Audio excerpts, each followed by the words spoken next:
નમસ્કાર, star India TV ન્યૂઝમાં આપનું હાર્દિક સ્વાગત છે। હું છું હેમલતા ત્રિવેદી। આપ જોઈ રહ્યા છો સ્ટાર ઇન્ડિયા ટીવી ન્યૂઝ, સત્યની વાતે સત્યની સાથે।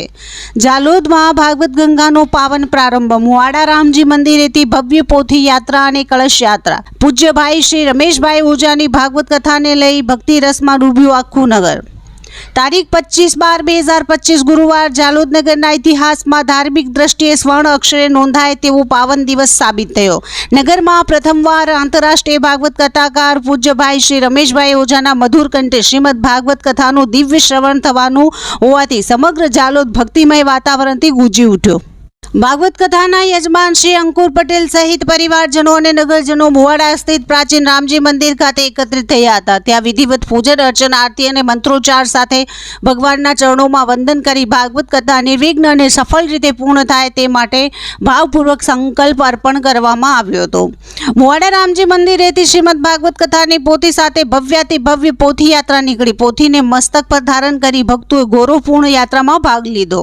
રાજમાર્ગો પર ફૂલોની વરસાદ, ભવ્ય આતિશબાજી અને જયઘોષ સાથે સમગ્ર માર્ગ ભક્તિ રસથી તરબતર બન્યો હતો।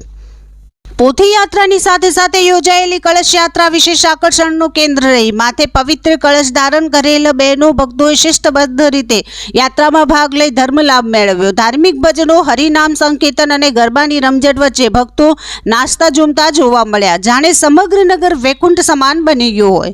પોથી યાત્રા અને કળશ યાત્રા જ્યારે કથા મંડપ દ્વારકાધામ ખાતે પહોંચી ત્યારે પુષ્પવર્ષા અને ધાર્મિક વિધિ વિધાન મુજબ પોથીનું ભવ્ય સ્વાગત કરવામાં આવ્યું હતું। યાત્રામાં લાવવામાં આવેલા તમામ કળશો કથા સ્થળે આવેલ તુલસીના ક્યારામાં વિધિવત સ્થાપિત કરવામાં આવ્યા।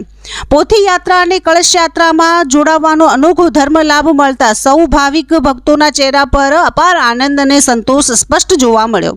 હવે સૌ ભક્તો શ્રી પૂજ્ય ભાઈ શ્રી રમેશભાઈ ઓઝાના મધુર કંઠે વહેતી ભાગવત ગંગામાં ડૂબકી લગાવવા આતુર બન્યા છે।